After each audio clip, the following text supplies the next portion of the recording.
नमस्कार, मैं हरिकृष्ण आर्य राजस्थान से हूँ। आज मैं आपको मानव हृदय की संरचना और कार्यप्रणाली के संबंध में बताऊंगा।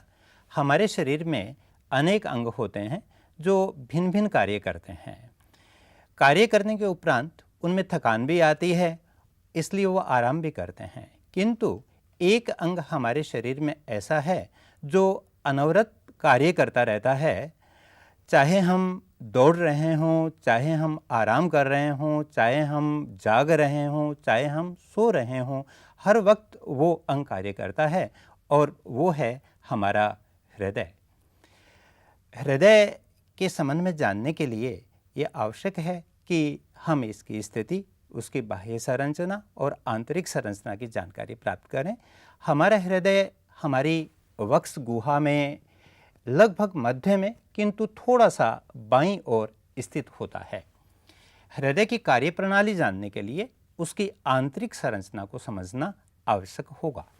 हमारा हृदय 4 कक्षों में बटा होता है।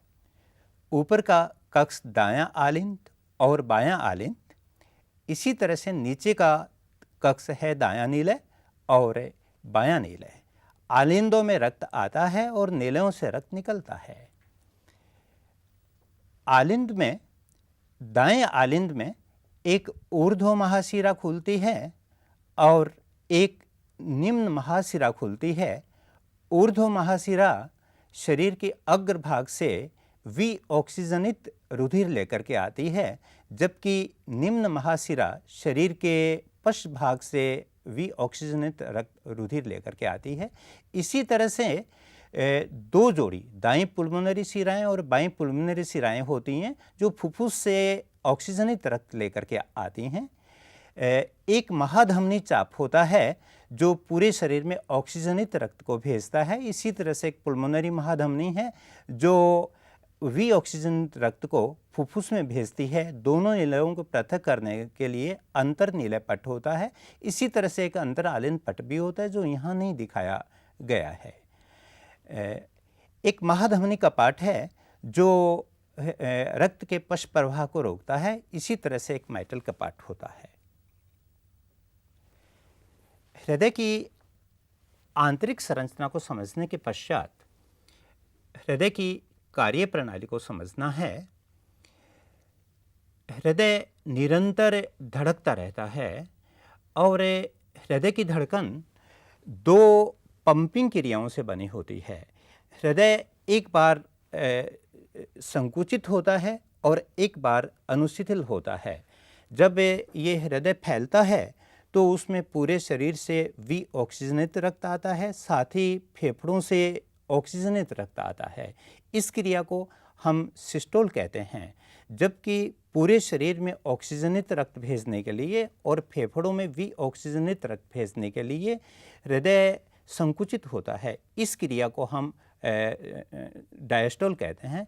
ये दोनों क्रियाएं अनवरत एकांतरित रूप से संपन्न होती रहती है। इन क्रियाओं को इस प्रेजेंटेशन के माध्यम से समझाया गया है।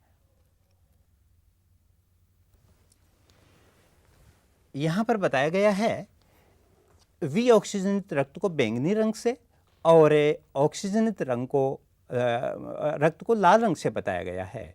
सर्वप्रथम जब डायस्टल प्रावस्था होती है यानी कि अनुशीतलन प्रावस्था होती है तो शरीर के ऊर्ध्व भाग से और शरीर के पश्च भाग से दोनों महाशिराएं रक्त लेकर के आती हैं दाएं आलिंद में। इसी तरह से फुफ्फुस से जो रक्त आता है वो बाएं आलिंद में आ जाता है और इस तरह से प्रथम अभिक्रिया में दायां और बायां आलिंद दोनों रक्त से भर जाते हैं। अब बारी आती है दोनों आलिंदों के संकुचन की। जब दोनों आलिंद संकुचित होते हैं तो दबाव पड़ता है और उस दबाव की वजह से रक्त वापस से महाशिराओं में और पुल्मोनरी शिराओं में नहीं चला जाए, इसके लिए शिराओं के छिद्र संकुचित होने लग जाते हैं जो कि उसके रक्त के पश्च प्रवाह को रोकते हैं। जब दोनों आलिंदों के संकुचन से दबाव और ज़्यादा बढ़ जाता है तो ट्राइकस्पिड वाल्व जो कि दाएं आलिंद और नीले के बीच में होता है, और बाइकस्पिड वाल्व जो कि बाएं आलिंद नीले के बीच में होता है वो खुल जाते हैं, और उनके खुल जाने से दाएं आलिंद में आया हुआ विऑक्सीजनित रक्त दाएं नीले की ओर बहना शुरू हो जाता है, और बाएं आलिंद में आया हुआ ऑक्सीजनित रक्त बाएं नीले में बहना शुरू हो जाता है। और जब आलिंद संकुचित हो जाते हैं तो इस तरह से दाहिने आलिंद का सारा विऑक्सीजनित रक्त दाहिने नीले में, और बाएं आलिंद का समस्त ऑक्सीजनित रक्त बाएं नीले में आ जाता है। अब बारी आती है दोनों नीलेयों के संकुचन की। ये भी अभी सिस्टोल प्रावस्था है, यानी कि प्रकुंचन की ही प्रावस्था है ये।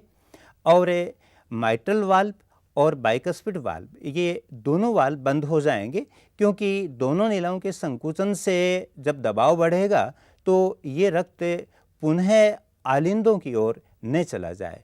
लेकिन उस दबाव से पुल्मोनरी महाधमनी के कपाट खुल जाएंगे, और इसी तरह से महाधमनी के कपाट भी खुल जाते हैं। उन कपाटों के खुलने से सारा विऑक्सीजनित रक्त फेफड़ों को चला जाएगा, और ऑक्सीजनित रक्त जो है वो पूरे शरीर को चला जाएगा।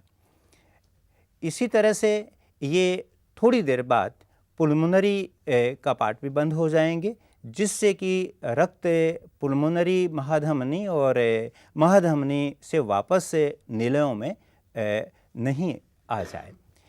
इसके पश्चात वापस आलिंदों के अनुशिथिलन की अवस्था आती है, जिसे डायस्टोल प्रावस्था हम कह देंगे।